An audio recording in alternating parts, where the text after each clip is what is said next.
आत्मानुशासन नामक इस ग्रंथ में यतियों का परहित के प्रति अनुराग, इस विषय के संदर्भ में अपनी यहाँ बात प्रारंभ हुई थी।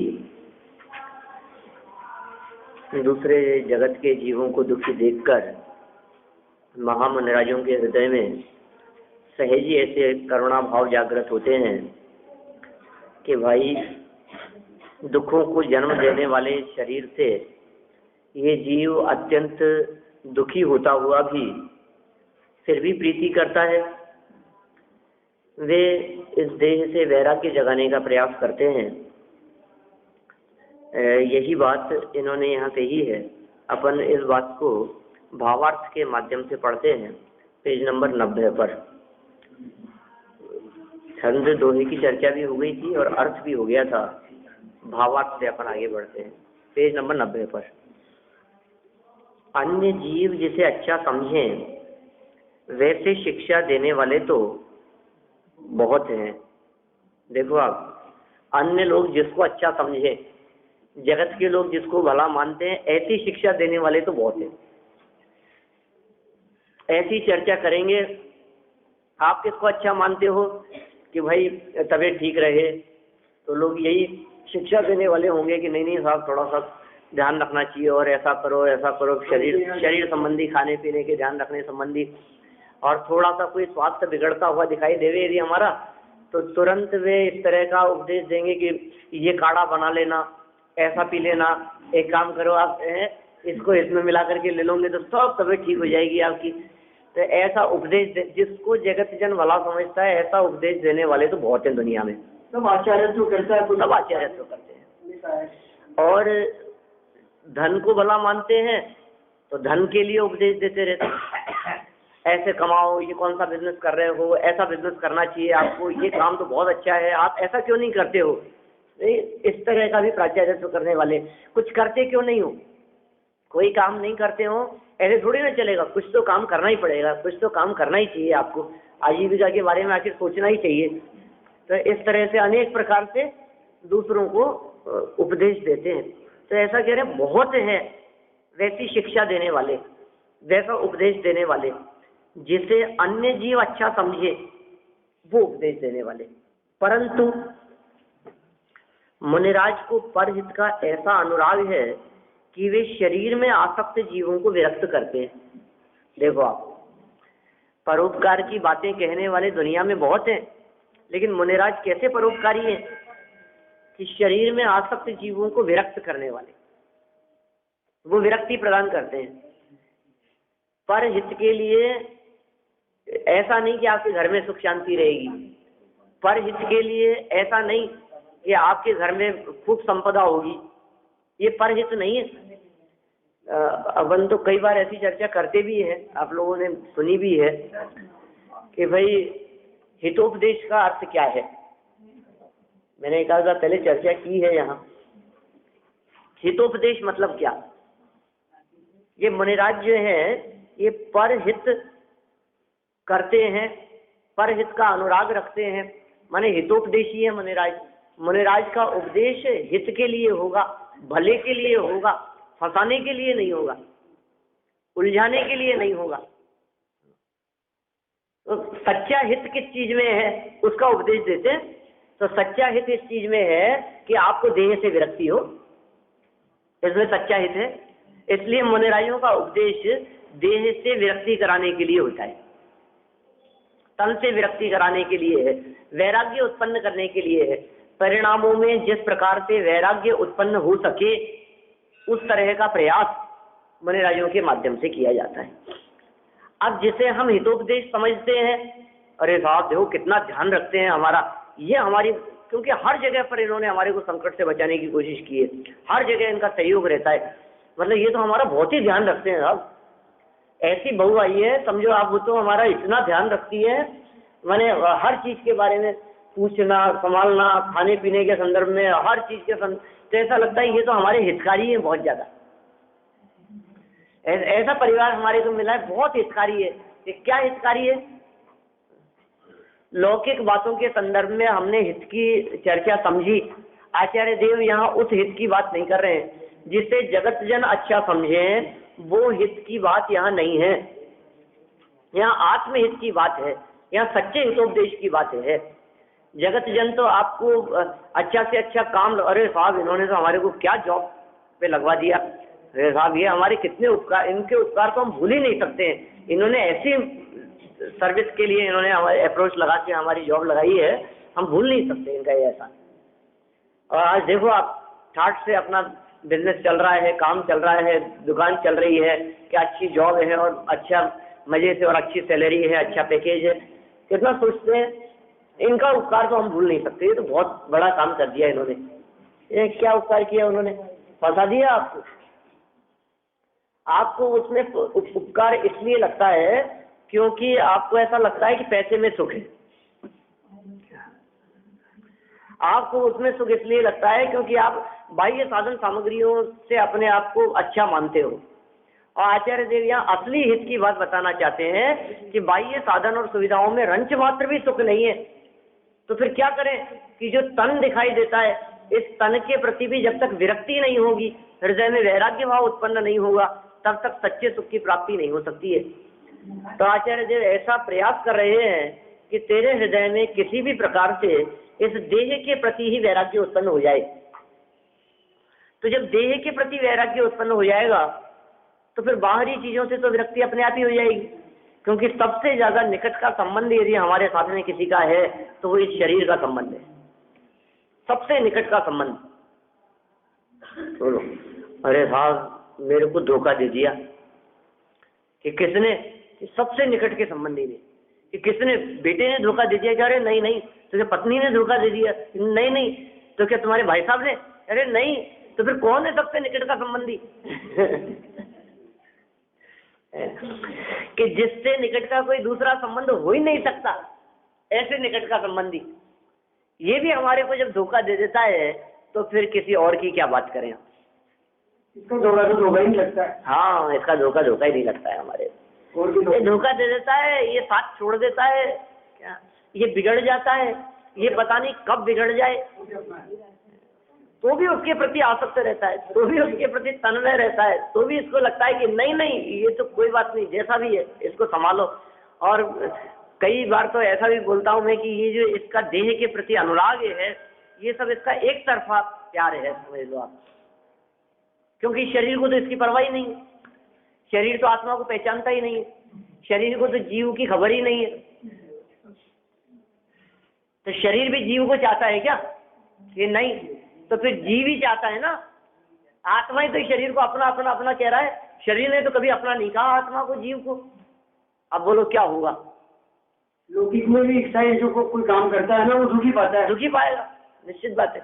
ये भी इच्छा शरीर शरीर के प्रति मरा जा रहा है और शरीर को बिल्कुल परवाह नहीं है, और बिगड़ना है और दुख भोगने का माध्यम कहा गया है, आपदाओं का स्थान कहा है आगामी चंद में। तो यहाँ तो मुनिराजों की अनुराग वृत्ति के बारे में बतलाते हैं कि जगत जनों को देख करके उनके हृदय में कैसा अनुराग जागृत होता है, कैसा भाव आता है मुनिराजों को कि ओहो, जिस अपूर्व तत्व का वेदन हमने किया है, जिस आनंद का उपभोग हम कर रहे हैं, जो विलक्षण अपूर्व अद्भुत आनंद, जिस सुख की प्राप्ति हमारे को हुई है, ऐसा का ऐसा आनंद इस जीव को भी मिल सकता है। और इसे देख करके हमारे को तरस आता है कि सबके पल्ले लाल, इसके पास भी है वही रत्न, इसके पास भी है वही निधान, इसके बिना तो कोई है ही नहीं, लेकिन फिर भी काहे भय कंगाल, गांठ खोल देखी नहीं।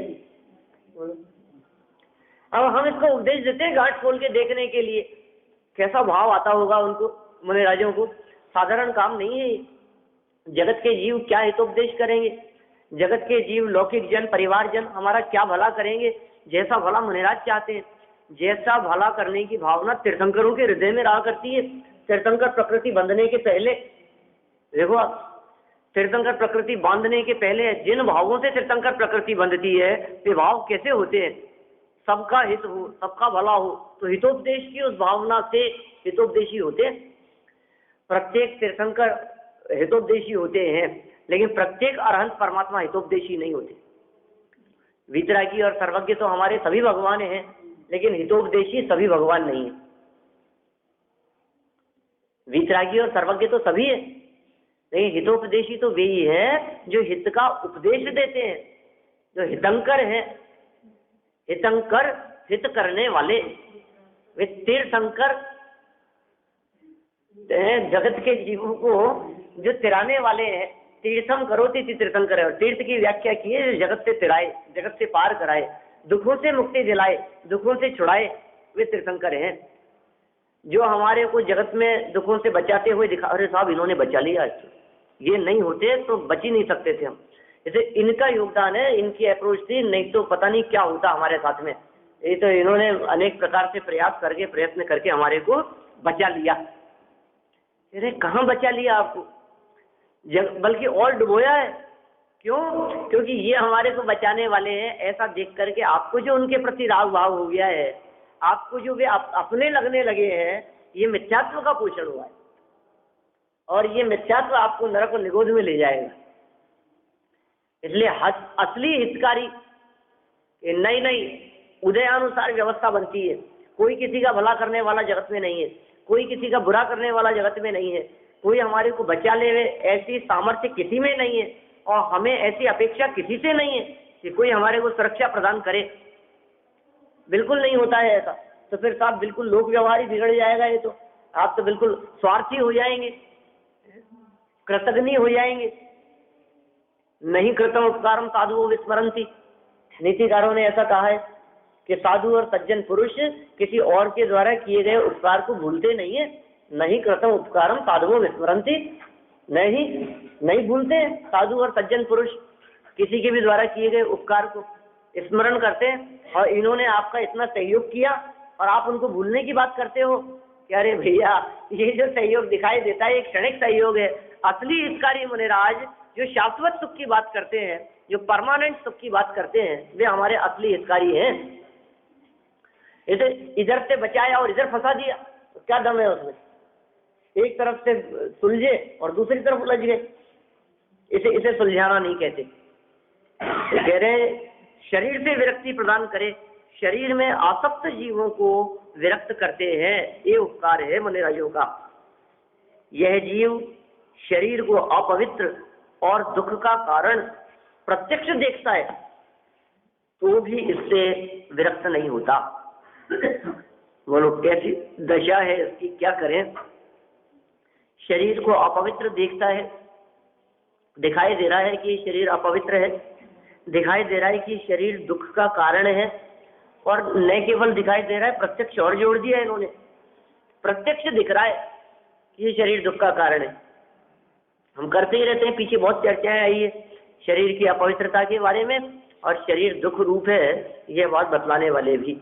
और एक बार हमने वो बातें की है, आप उसको वापस बैठ करके उसका चिंतन करें कि किस किस प्रकार से शरीर हमारे लिए दुख का कारण है।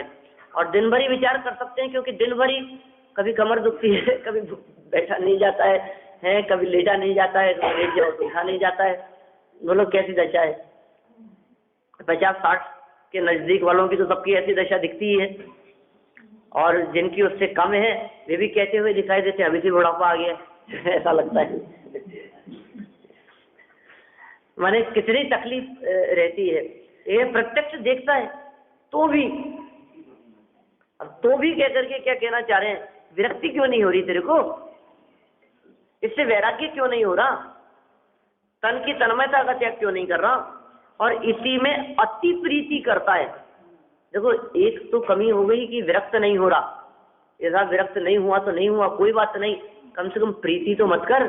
और तू प्रीति नहीं, तू तो अति प्रीति करता है। विरक्त नहीं हुआ, ये पहला दोष इसका। ये विरक्त नहीं हुआ था तो आसक्त भी नहीं हुआ। नहीं आसक्त तो है ही, और आसक्त भी कितना, अति आसक्त है, अति प्रीति करता है। परंतु जिस प्रकार दीपक में गिरते हुए पतंगों को कोई दयावान बचाता है, उसी प्रकार मुनिराज इस जीव को उपदेश देकर शरीर से विरक्त करते हैं। ध्यान है, ये मैंने चर्चा की थी 6-8 महीने पहले एक बार, दीपक में गिरते हुए पतंगे का उदाहरण देकर के। ध्यान ही नहीं है आप लोगों को किसी को, मतलब कुछ बातें वही ध्यान रहती है जो मैं 2-3 बार 2-4-5 बार रिपीट कर देता हूँ। कोई बात मैंने एक ही बार कही हो तो वो याद नहीं रहती है। बाहर लगती थी सभा तो मैंने कही थी ये बात। माने दीपक जो है, दीपक में पतंगा उसके रोशनी और प्रकाश से आकर्षित होकर के और उसकी तरफ दौड़ता हुआ आता है। यदि दीपक की तरफ दौड़ता हुआ आने पर दीपक में जल करके प्राणांत हो जाए, आया था किस लिए? चक्षु इंद्रिय के वशीभूत होकर, ठीक है ना। प्राणांत हो जाए तब तो खेल ही खत्म हो गया, अब तो कोई बात ही नहीं। प्राणांत तो नहीं हुए, दीपक की तरफ आकर्षित होता हुआ आया था और उसकी जलती हुई लौ के प्रति जैसे ही उसके नजदीक पहुंचा और पंख जला और नीचे तड़पता हुआ गिर गया। अब जब तड़पता हुआ नीचे गिर गया तो अब तो उसे पता लग गया ना कि मैं जल जाऊंगा, ये जला देने वाला है। बोलो, फिर भी क्या करता है वो? जिससे जल गया है थोड़ा सा संभलता है और जैसे ही उड़ने की ताकत आती है फिर उसी की तरफ भागता है। कब तक? कि जब तक उस दीपक से जलकर भस्म न हो जाए तब तक निरंतर जलता हुआ भी, कष्ट पाता हुआ भी, दुख उठाता हुआ भी। हमें तो ऐसा लगता है कि जैसे वो कीट पतंगा वो कितना मूर्ख है। अरे जल रहा है, पंख जल गए हैं, उड़ने की सामर्थ्य नहीं बची है और किसकी वजह से हुआ ये भी पता है और फिर भी उसके बावजूद मूर्ख है ना। वो तो हमारी ऐसी दशा है, ये इसका उदाहरण देकर के बतला रहे हैं। और ऐसे उस गिरते हुए पतंगे को कोई दयावान बचाता है। देखो क्या कहा है, जिस प्रकार दीपक में गिरते हुए पतंगों को, उन कीड़ों को उड़ने वाले कोई दयावान बचाता है, उसी प्रकार पंचेंद्रिय विषय भोगों में जलते हुए, पंचेंद्रिय विषय भोगों की अग्नि में जलते हुए जीवों को कोई दयावान महामुनिराज बचाते हैं। किंतु जिस प्रकार उस दयावान व्यक्ति के बचा लेने के बावजूद भी, जैसे मान लीजिए वो कीट पतंगा जो थोड़ा सा झुलस कर नीचे गिर गया था और वहीं घी में गिर गया और हम अत्यंत दया से युक्त होकर हमने उसको वहां घी में से, उस दीपक में से उसको निकाल लिया कि नहीं तो यहाँ भी घी में तड़प तड़प के मर जाएगा, तड़प रहा था, हमने उसको बचा लिया और बचा करके बाहर सुरक्षित रख दिया। अब जैसे ही उसका घी थोड़ा सा सूखता है या जैसे स्थिति उसमें उड़ने की होती है तो हमने तो बचाया था, जहां से बचाया था वहीं जाकर के मरता है फिर दोबारा। ऐसी दशा दिखती है मुनिराजों की कि मुनिराज अत्यंत करुणापूर्वक, अत्यंत दयापूर्वक इस संसार दुखों में या पंचेंद्रिय विषय भोगों की ज्वालाओं में, विषय चाह दव दाह, तो जो ऐसी जो दाह है जगत जन अरण्य दजावे, विषयों की ज्वालाओं में जो जीव जल रहे हैं, ऐसे पंचेंद्रिय विषय भोगों की ज्वालाओं में जलते हुए जीवों को अत्यंत करुणापूर्वक बचाते हुए महामुनिराज उपदेश देते हैं विरक्त होने का, वैराग्य का उपदेश देते हैं, संसार शरीर भोगों से छूटने का उपदेश देते हैं, उससे मुक्त होने का उपदेश देते हैं। और जब मुनिराज उपदेश देते हैं तो ऐसे लगता है कि कितने उपकारी हैं, जो आखिर कीट पतंगा सोचता तो है ही ना कि इन्होंने बचा लिया मेरे को। लेकिन फिर क्या होता है, हम उपदेश 24 घंटे तो दे नहीं सकते। जब उपदेश सुनता है तब तक तो संभलता है और फिर जैसे ही वे उपदेश को रोककर अपने स्थान पर विहार कर जाते हैं, उपदेश देना बंद करते हैं, वैसे ही ये फिर उसी की तरफ दौड़ता है। कब तक दौड़ता रहता है कि जब तक इस मनुष्य जीवन का अंत न हो जाए तब तक, जब तक प्राणांत न हो जाए तब तक उसी के प्रति आसक्त रहता है। क्या करें, देखो आप दशा, दयावान जीवों की दशा बतलाई है यहाँ। वे तो उपकार करते हैं लेकिन इसकी होनारी होती है। जिस प्रकार दीपक में गिरते हुए पतंगों को कोई दयावान बचाता है, उसी प्रकार मुनिराज इस जीव को उपदेश देकर शरीर से विरक्त करते हैं, मानो गिरते हुए को बचा लिया हो। शरीर से विरक्त करने की भावना, शरीर से विरक्त करने का उपदेश, माने गिरते हुए को बचा लेना। यद्यपि वे जानते हैं कि इसे हमारा उपदेश कड़वा लगेगा। बोलो, जानते हैं वे इस बात को, हमारा उपदेश कड़वा लगेगा, हम बचा रहे हैं, वो इसको बात अच्छी नहीं लगेगी। जैसे मान लीजिए कोई तिर्यंच गति का जीव,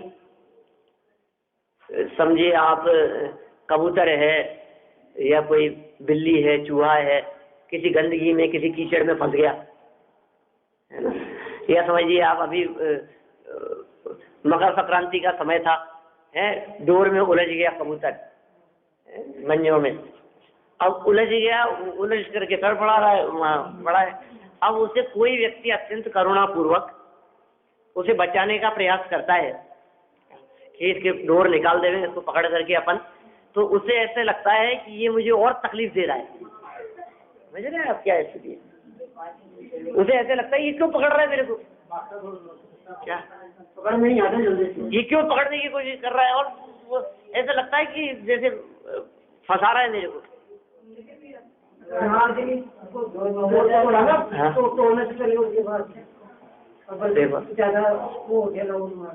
अब देखो आप कैसी दशा होती है,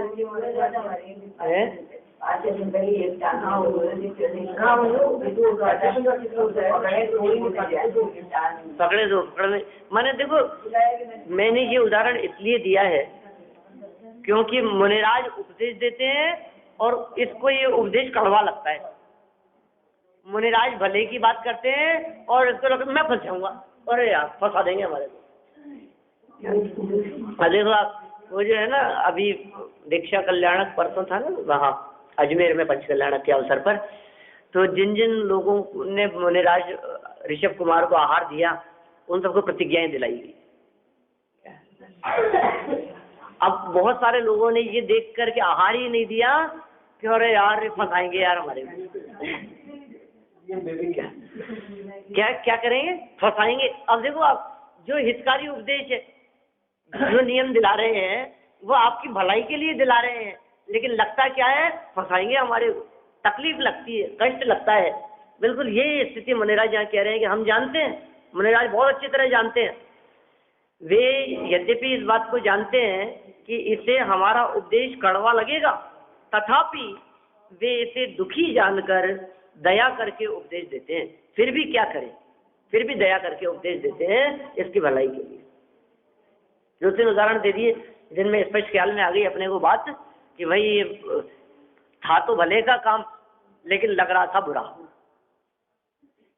अब समझ लो आप, जैसे अब और बात यदि मैं आपको कहूँ, बिल्कुल सच्चाई प्रैक्टिकल बात, मंदिर से कोई व्यक्ति उतर रहा है और अम्मा जी पकड़ करके कहीं अरे प्रवचन में बैठो, अब जब अम्मा जी दिखते हैं ये फंसाएंगे अभी मेरे को, फिर बिठा लेंगे।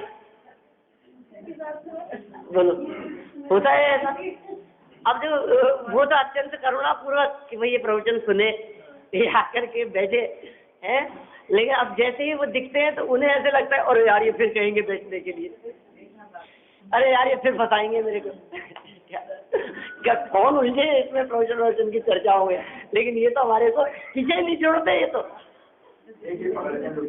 अब बोलो, और समझ में आ रही बात क्या कहना चाह रहे हैं? ये भक्ते थे, देखो आप, अब नहीं भक्ते, क्योंकि अब लगता है कि नहीं वास्तव में हितोपदेश ही था। अब तो भक्ते नहीं, अब तो भक्ते भक्ते आते हैं। होता है बात ऐसी, मुनिराज भी जानते हैं। अब जिस बात को हम बता रहे हैं ये बात मुनिराज नहीं जानते क्या? तो कह रहे हैं हम इस बात को बहुत भली प्रकार जानते हैं कि जगत के जीवों को इस प्रकार का उपदेश दिया जाएगा, ये बात कही जाएगी और उन्हें लगेगा कि ये तो हमारे को कोई कड़वी चीज दे रहे हैं, अरे यार ये तो फंसा रहे हैं, उलझा रहे हैं हमारे को, हमें तो दूर रहना है इनसे, कड़वा लगता है यह उपदेश। देखिए, दयावान मुनिराज की बात कही, यहाँ उपदेश देकर शरीर से विरक्त करते हैं। यद्यपि वे ये जानते हैं कि इससे हमारा उपदेश कड़वा लगेगा, तो फिर क्यों दे रहे हो उपदेश? अब बोलो, यद्यपि अम्मा जी इस बात को जानते हैं कि मैं इनको बार बार में कहती हूँ तो इनको अच्छा नहीं लगेगा, तो ये तो फिर देते क्यों ऐसा उपदेश? कि जो कड़वा लगेगा। मीठी मीठी बातें क्यों नहीं करते हो? अरे मीठी बातें करके फंसाने वाले दुनिया में लोग बहुत हैं, जो बात तो बहुत मीठी मीठी करेंगे लेकिन अंत में फंसाने वाले होंगे हमारे को। माने समझ लीजिए जगत में जितने लोग उधार लेने के लिए आते हैं, जिनको पैसे की जरूरत होती है, तो वे आते हैं तब तो कितना प्यार से बोल करके, मीठा बोल करके, अरे साहब नहीं बस आप तो चिंता मत करो, शाम तक ही कर देता हूँ मैं तो व्यवस्था, और फिर मेरे लायक कोई काम हो तो फिर मैं हमेशा तैयार हूँ, आप क्यों चिंता करते हो? और फिर आप चक्कर ही लगाते रहो। ऐसी दशा है। ये कह रहे हैं कि यदि आपको उपदेश कड़वा लगता है, आपको पता है कि मैं जो कहूंगा वो इसको अच्छा नहीं लगेगा, तो फिर ऐसा उपदेश क्यों देते हो? क्या करें? तथापि वे ऐसे दुखी जानकर दया करके उपदेश देते हैं। देखो हर माता पिता बच्चों को जो उपदेश देते हैं वो भला जान करके उपदेश देते हैं। और लगा लो आप जब हम बातें सुबह जल्दी उठने की बात करें, अरे यार ये फिर मेरे को उठने की बात करते हैं जल्दी, फिर मेरे को पढ़ने के लिए कहेंगे। बोलो 2 दिन तक मम्मी नहीं थी, पंच कल्याणक में चले गई थी, तब तक बहुत आराम था। ये फिर आ गई, ये फिर मेरे को पढ़ने के लिए कहेंगी, फिर मेरे को इस काम के लिए कहेंगे, कितना देखो, फिर टीवी के लिए मना करेंगे, फिर खेलने के लिए मना करेंगे, फिर कहेंगे तो छत पे चढ़ गया। मतलब कैसा लगता है? जो जो उपदेश हितकारी कहे जाते हैं, जो हितकारी उपदेश दिए जाते हैं, उसको बुरे लगते हैं, इसको जचते नहीं है, पसंद नहीं आते हैं। लेकिन फिर भी ऐसा जानकर क्या कोई माता पिता अपने बच्चों को उपदेश देना बंद कर देता है? सब देते हैं उपदेश। कोई माता पिता अपने बच्चों को उपदेश देना बंद नहीं करता। तो कोई दिगंबर मुनिराज की जगत के जीवों को जचे चाहे नहीं जचे, बात तो हम सच्ची कहेंगे। हम ऐसी बात नहीं कहेंगे कि आप अपने तन का उपचार करो, क्या दम है इसमें, कोई मतलब नहीं है। हम ऐसी बात ही नहीं कहेंगे। हम आपको जगत में फंसाने का उपदेश बिल्कुल नहीं देंगे, क्योंकि हम जानते हैं एक बार फंसे तो अनंत काल बिगड़ता है, अनंत काल बर्बाद होता है। ये भाव नहीं बिगड़ता। आप क्या सोच रहे हैं, कोई बात नहीं यार ये भाव भी तो बिगड़ेगा ना, बिगड़ जाने तो अगले भाव में, अरे ये भाव बिगड़ने का मतलब है अनंत भाव बिगड़ गए। आप समझ रहे हैं? इतना आसान नहीं है दादी जी अपन सोचें कि ये अपना ये भाव बिगड़ गया सब कोई बात नहीं, अब तो हो जाएगा। वो होगा ही नहीं, क्योंकि आगे भाव कौन सा मिलेगा पता है आपको?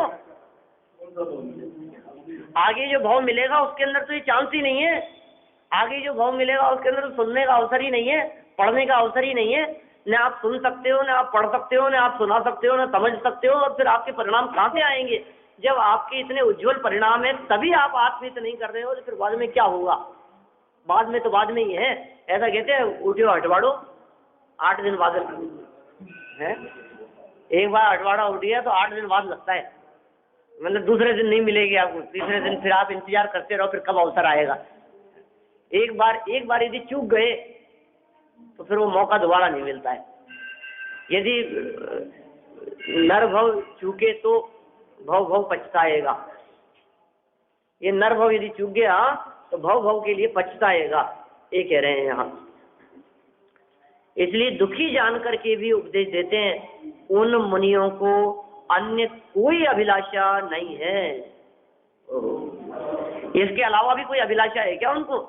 क्या अभिलाषा है? क्यों कर रहे हैं ऐसा वे मुनिराज? क्यों उपदेश दे रहे हैं? अरे साहब कुछ तो मिलेगा उनको, आखिर वे इतने लोगों को समझाएंगे सिखाएंगे, जो लोग उनकी बात मान लेंगे तो लोग कहेंगे अरे साहब इनके कितने शिष्य हैं,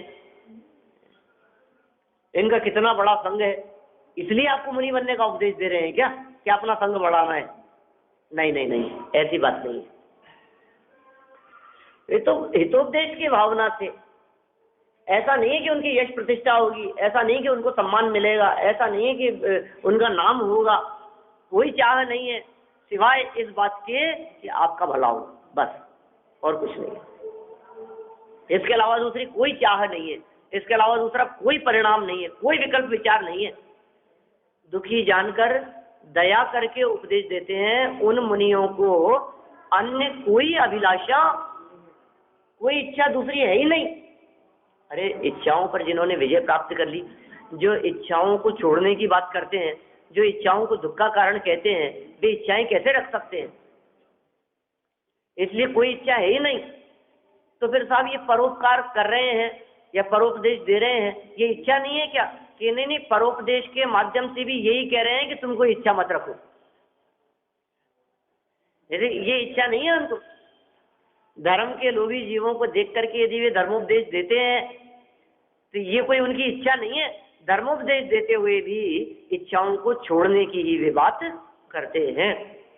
देखो, महान पुरुष ऐसे परोपकारी होते हैं, ऐसे परोपकारी होते हैं। हम किसी के ऊपर क्या परोपकार करेंगे? आप सेलेक्ट करते हैं किसका भला करना है और किसका नहीं करना है, किसकी हेल्प करनी है और किसकी नहीं करनी है। तो जिससे अपने को कुछ लाभ दिखाई देवे, जिससे अपना कुछ भला होने की संभावना दिखाई देवे, जिससे हमारा कोई रिलेशन हो, बोलो उन्हीं का भला करते हैं। जगत में जितने लोग दिखाई देते हैं, कहीं ना कहीं और कुछ भी नहीं दिखाई देगा तो कम से कम यही देख करके भला करेंगे कि अरे यार वो कौन है, ये कम से कम जैन तो है। बोलो कैसा हमारे हृदय में कहीं ना कहीं किसी न किसी कोने में वो रहता है कि इनसे किसी प्रकार से हमारा जुड़ान है या नहीं। दो व्यक्ति आपके सामने जिनका भला करना है तो या तो हम जाति संप्रदाय के आधार पर या क्षेत्र के आधार पर, अरे यार ये तो अपनी कॉलोनी का है, अरे यार ये तो जौहरी बाजार का ही है। अब जो कोई लिंक नहीं है, जन्म से आज तक कभी जिससे मिले नहीं है, लेकिन आपके हाथ में यदि कुछ करने का कुछ वो है, पावर है, तो आप किसको सेलेक्ट करेंगे और किसको नहीं करेंगे, इसके पीछे आपका क्या हेतु रहता है? ये स्वार्थ छिपा रहता है। अब मुनिराजों के हृदय में ऐसा कुछ स्वार्थ है क्या कि ये समझे और ये नहीं समझे? ऐसा नहीं है, सब समझे। जिसके परिणाम अच्छे हैं, जिसको संसार से मुक्त होने की भावना है, जिसको दुखों से छूटने की भावना है, वे हर कोई व्यक्ति समझे, ऐसा मुनिराज की भावना है। जो भव्य देखता है, परिचय करने वाला है, परिचय को दूर करने वाला। अरे दोनों एक समान है। उपसर्ग करने वाले हों चाहे उपसर्ग दूर करने वाले हों, अरे मित्र महल मकान सब एक समान है उनके लिए। कंचन कांच निंदन तुतिकरण, अर्घाव तारण अति प्रहारण, हमारे क्या फर्क पड़ता है? वो तो उपकारी जानते हैं उनको। बोलो आप, कोई भी हो, श्रेणी कोई झेलना हो, क्या फर्क पड़ता है उनके? सब एक जैसे हैं।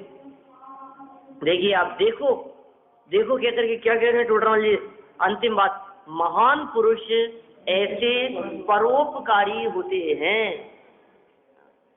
लेकिन ये परोपकार करना कब संभव है? जब पहले आत्मोपकार होता है। वास्तव में जिनको खुद को ही खबर नहीं है सच्चा सुख कहाँ है, जिनको खुद को ही पता नहीं है कि असली दुख का कारण क्या है और सच्चा सुख कैसे प्राप्त हो सकता है, वो दूसरे का क्या उपकार करेंगे जी?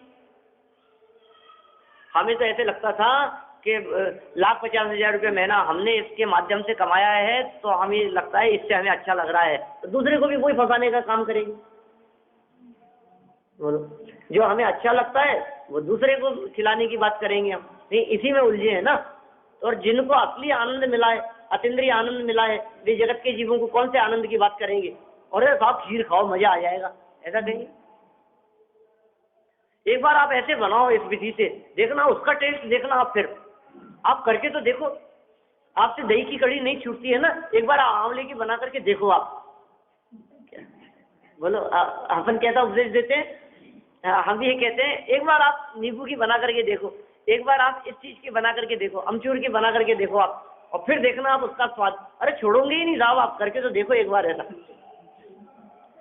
माने हमें जो चीज पसंद आती है और जो चीज ना पसंद है उससे हटाने और उसमें लगाने का प्रयास हम करते हैं, लेकिन हमारी ये सुख दुखपन की वृत्ति झूठी है।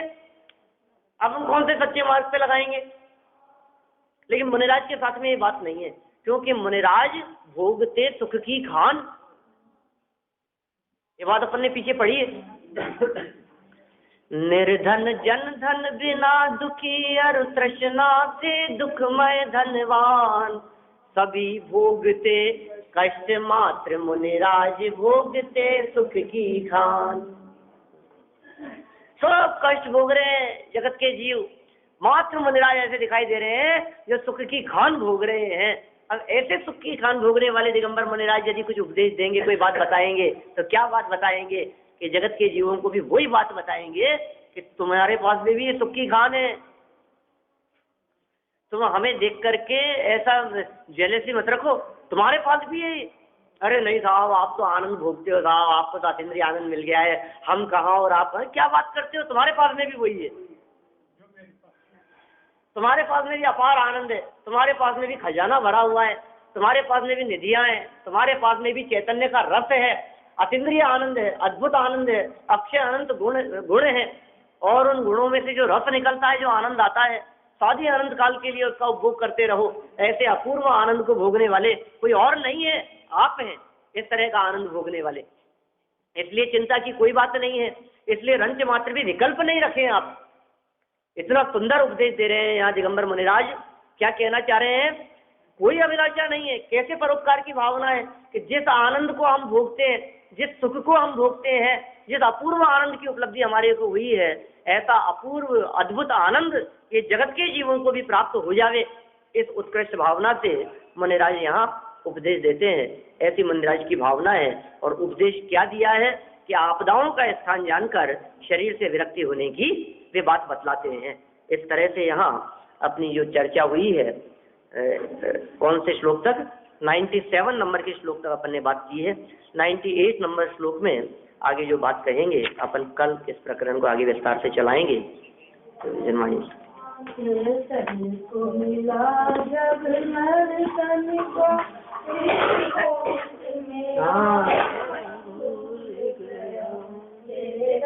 को मिला जब नर तन को तेरे होश में आना भूल गया। इस हाथ में 12 बात हुआ, निज हाथ में आना भूल गया। इस हाथ में 12 बात हुआ, निज हाथ में आना भूल गया। इस भूल में इतना भूल गया, इस भूल में इतना भूल गया कि ब्याज के बदले भूल गया। ममता ठगनी ऐसा लगा कि अपना मिलाना भूल गया। तेरे तन को मिला जब नर तन तो फिर होश में आना भूल गया। फिरता तू तिरंदाज बना, निज लक्ष्य का कुछ भी जान नहीं। फिरता तू तिरंदाज बना, निज लक्ष्य का कुछ भी जान नहीं। तू कैसे तीर चलाएगा, बस पहला निशाना भूल गया। तू कैसे तीर चलाएगा, जब पहला निशाना भूल गया। चेतन को मिला जब नर तन तो फिर होश में आना भूल गए। अविरत कसारे अनुयोगों से दिन रात कर्म के बंद किए। अविरत कसारे अनुयोगों से दिन रात कर्म के बंद किए। नरकों में ऐसी मार सही, जो गुजरा जमाना भूल गया। नरकों में ऐसी मार सही, जो कि गुजरा जमाना भूल गया। चेतन को मिला जब नर तन को फिर होश में आना भूल गया। हीरा पन्ना माणिक मोती, ये सब पुद्गल की परियाए। हीरा पन्ना माणिक मोती, ये सब पुद्गल की परियाए। कंकड़ पत्थर पर मुग्ध हुआ, चैतन्य खजाना भूल गया। कंकड़ पत्थर पर मुग्ध हुआ, चैतन्य खजाना भूल गया। चेतन को मिला जब नर तन को फिर होश में आना भूल गया।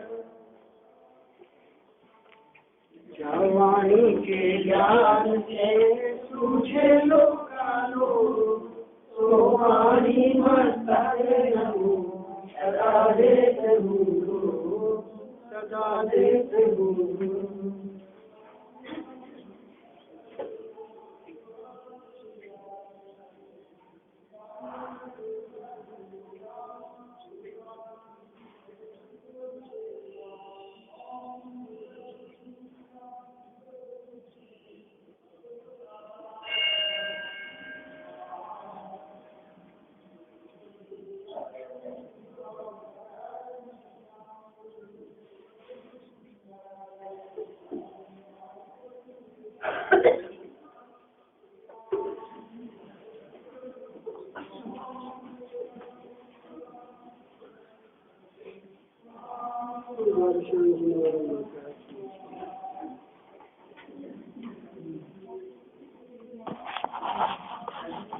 ये तो